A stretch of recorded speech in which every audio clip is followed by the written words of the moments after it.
Previously on Meerkat Manor, the Whiskers had a lucky escape when the commandos spent the night close to their burrow. But when the wandering rivals came across the lazuli, there were deadly consequences.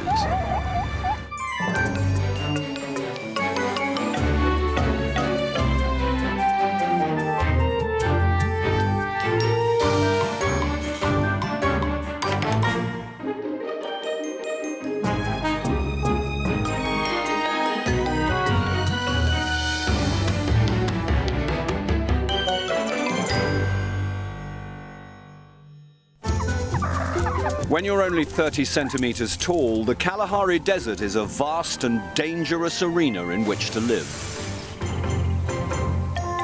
But this 40-strong gang of meerkats known as the Whiskers call its bush, scrub and sand dunes home.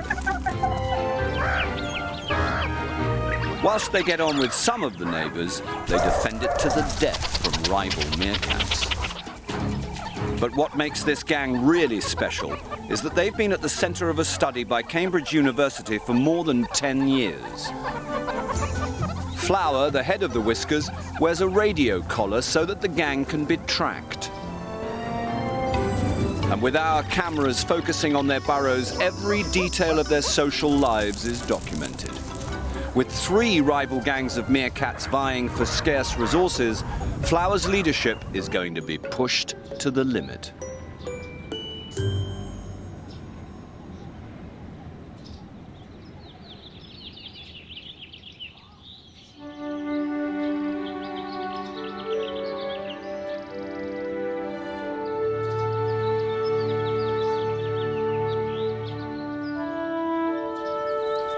A new day at Meerkat Manor dawns warm and dry.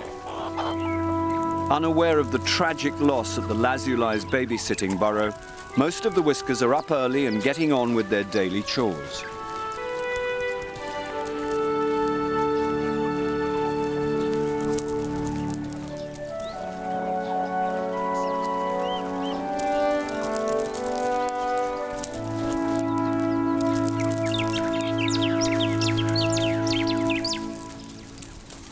The working conditions may be dusty upstairs, but downstairs is even worse.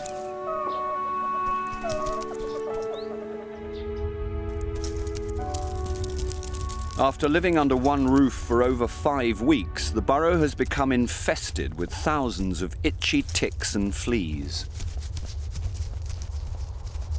For the Whiskers, it's becoming an uncomfortable place to stay.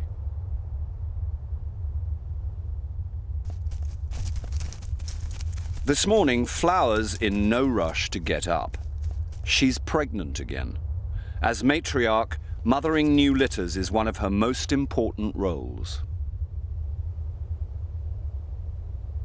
And while the boss sleeps in, everyone else just has to hang around and wait.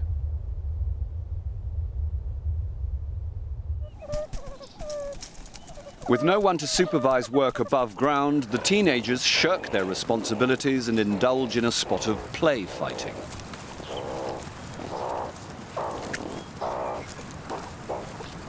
The adults take their tasks more seriously.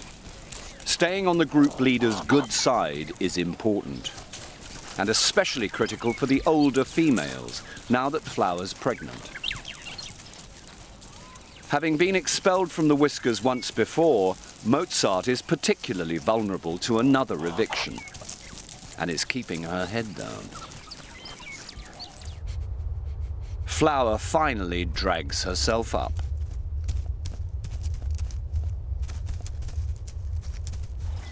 And emerges to a hive of activity above ground. But as she leads out the foraging party, there's no telling whether the gang will see this place again.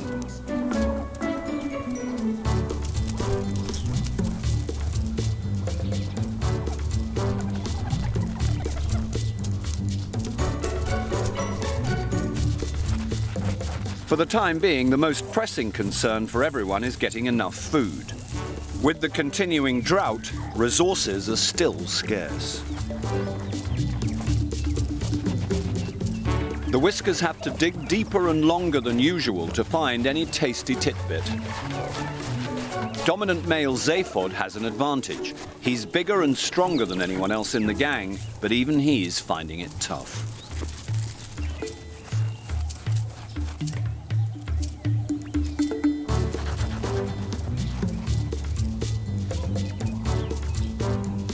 Finally, though, he hits the jackpot. But there's one meerkat who's determined not to be outdone by his dad.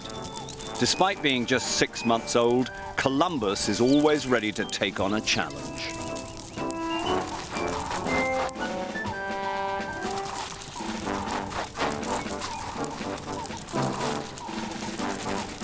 Unfortunately, he'll have to grow a little bigger before he can dig deep enough to find this insect. While the older gang members can dig for breakfast, the pups have no chance of finding their own meals. Everyone's on short rations. Mango is hungry and pestering Mum for a top-up. But Flower's having none of it. She's definitely looking after number one. Leaving Mango to fend for herself. Times are tough for Flower. She's not only got her new pups to contend with, but she also needs to find enough food to sustain her unborn litter. And as if this weren't enough, she needs to keep a close eye on her eldest daughters. If one of them were to fall pregnant now, they could kill Flower's offspring to give their own pups the best chance of survival. Having previously suffered a painful eviction, Mozart is steering well clear of Mum, but until Flower gives birth, the boss will have her under close observation.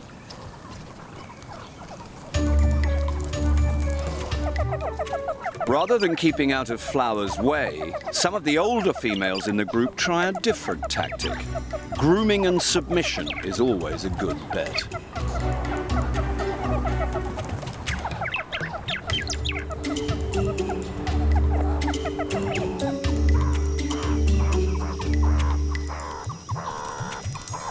Kinkajou just won't leave Mum alone.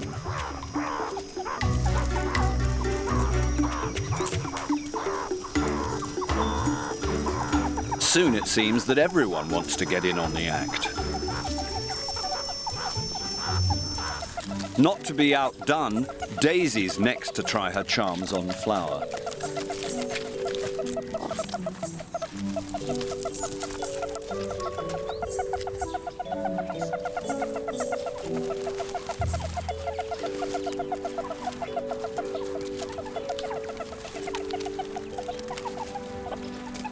Until finally dominant male Zaphod steps in and calls a halt to the persistent pampering, leaving Flower to forage in peace.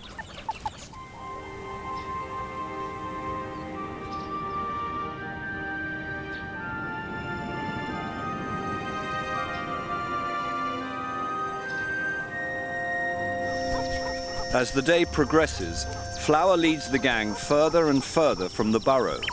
It looks like there'll be no turning around today. The Whiskers are heading towards pastures new.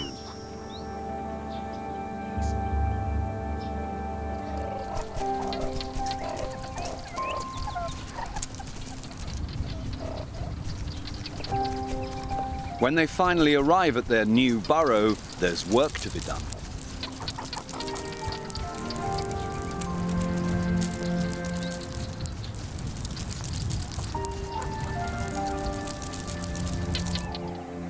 But 3 of the gang have missed their share of the chores. Daisy, Kinkajou and Mozart are the last to turn up. They try to sneak in unnoticed.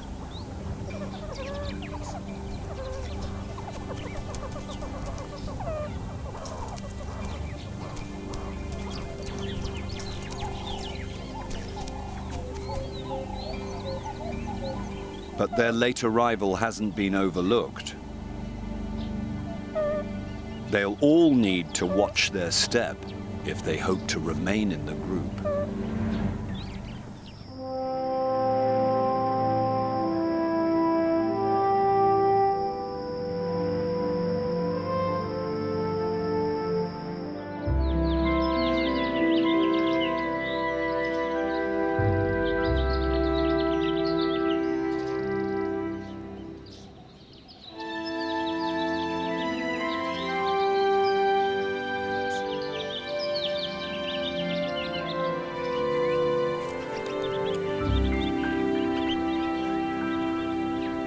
Mozart's first up to witness dawn at the new Burrow.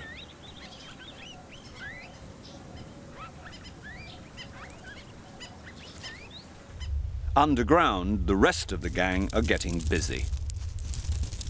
The Whiskers haven't visited this burrow for several months, and the narrow passages are in need of some renovation.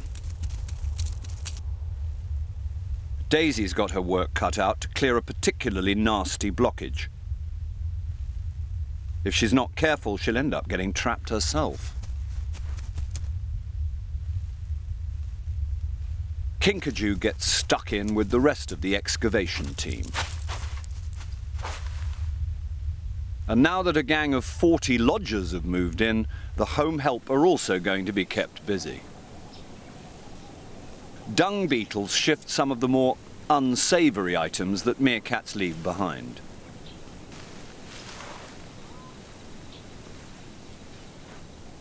Burying them with their eggs inside, and so producing continuing generations of welcome toilet attendants.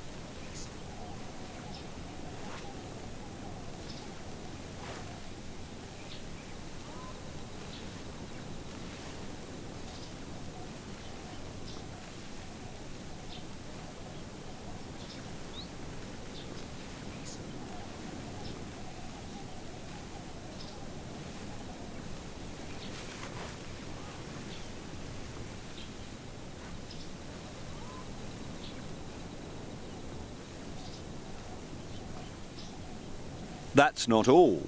The burrow has plenty of entrances and bolt holes. Everything you need, in fact, for a perfect meerkat des res.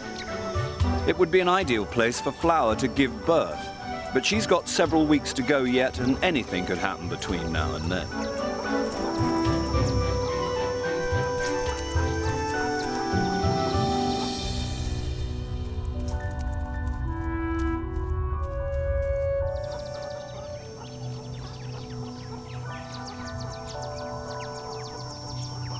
When the boss is ready to go, everyone's quick to follow. Except, that is, for Mozart, who's lagging behind and trying to stay out of Mum's way. By leading the gang to a new burrow, Flower has taken them close to the watering hole, a popular destination for all the other thirsty desert dwellers.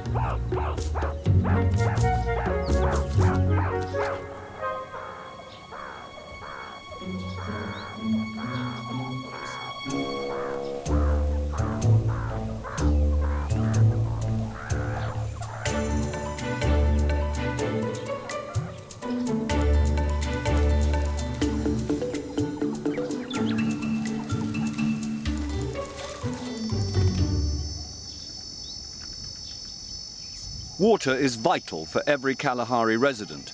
It may take some a little longer to get there, but the rewards are just as welcome.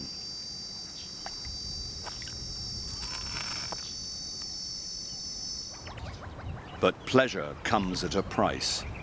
The tortoises have left their eggs unguarded, incubating in the warm sand. And for the Whiskers, tortoise eggs make the perfect breakfast.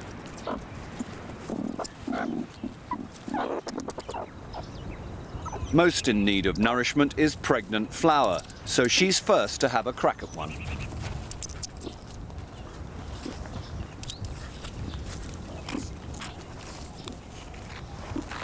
These large eggs are quite a mouthful, and only the biggest meerkats, like the dominant couple, find them easy to open.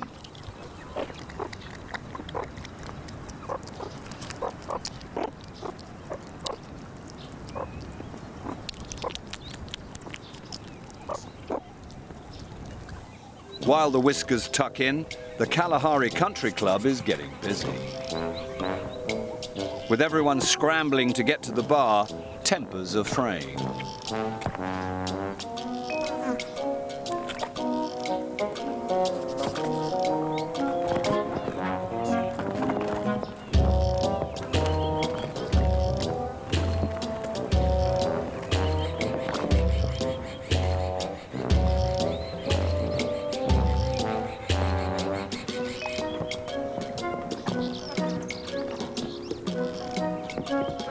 This pair of old soaks should learn to get a grip. And they're not the only ones. While the adults gorge themselves, young Einstein's lack of experience is all too evident. The egg-eating challenge is proving to be a large one.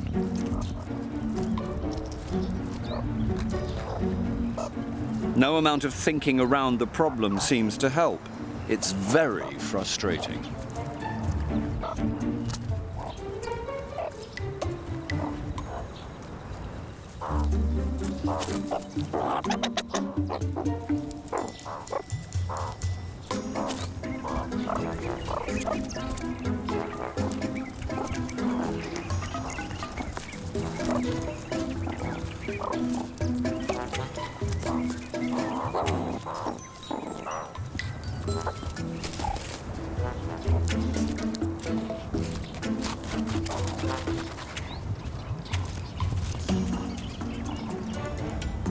Einstein's not one to give up easily, but try as he might, he just can't crack it.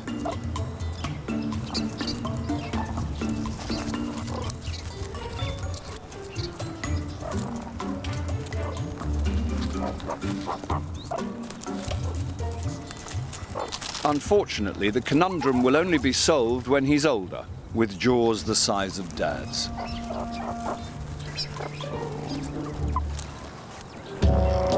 Back at the country club, last orders have been called and most of the guests are heading home. But there's always one old boy left propping up the bar.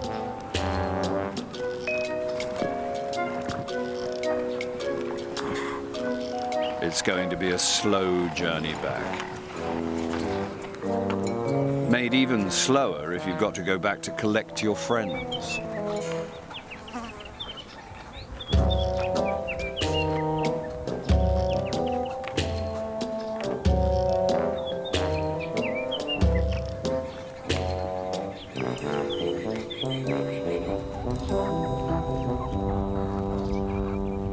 Completely satisfied and with telltale egg on their faces, Flower and Zaphod decide it's time to snooze off their excesses in the shade.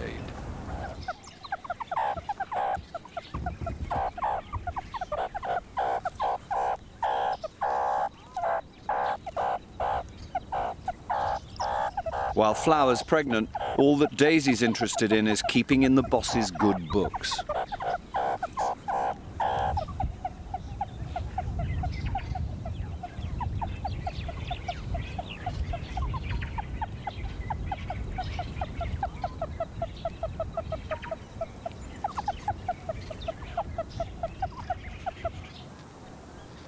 Mozart is sticking to her tactic of staying on the edge of the group and out of Flower's way. Being the oldest subordinate female, she's the most likely to be evicted. But sometimes trouble has a habit of finding you.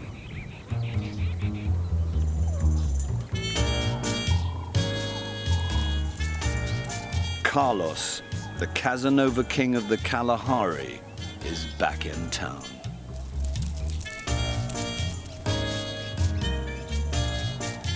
He's spent plenty of time hanging around the Whiskers before, and even mated with Mozart's two sisters, Tosca and Daisy. But it's imperative that she resists his charms. If Flower smells the scent of a rival male on her, then she could be in serious trouble.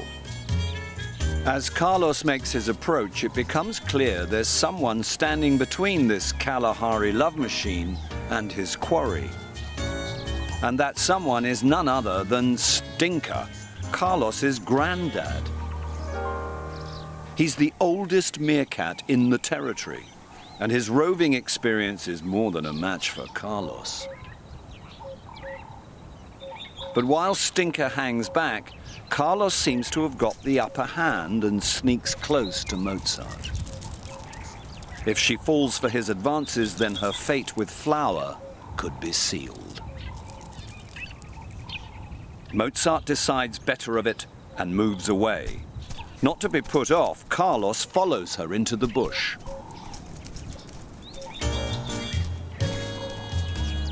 But his hopes are dashed. Mozart has run straight into the arms of stinker. As Carlos sneaks away, defeated in love for the first time, Mozart can only hope that her liaison will go undetected by her mum.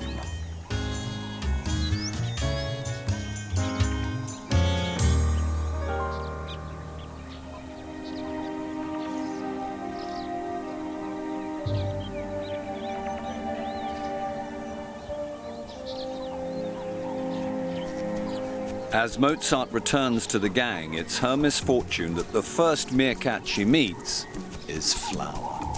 And Mum can smell that her daughter has been up to no good. Biting Mozart's tailbase is a painful warning that her days with the group could be numbered.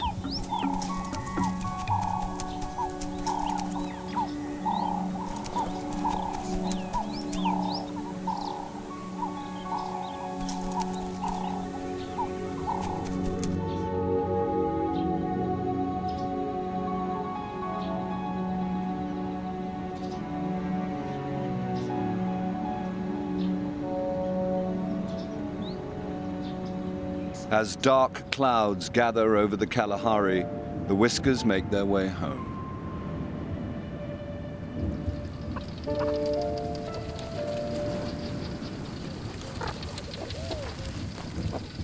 This will be the first storm of the year. And while the arrival of rain spells good news for most of the Kalahari's residents, could this also mark the last night that Mozart will spend with her family?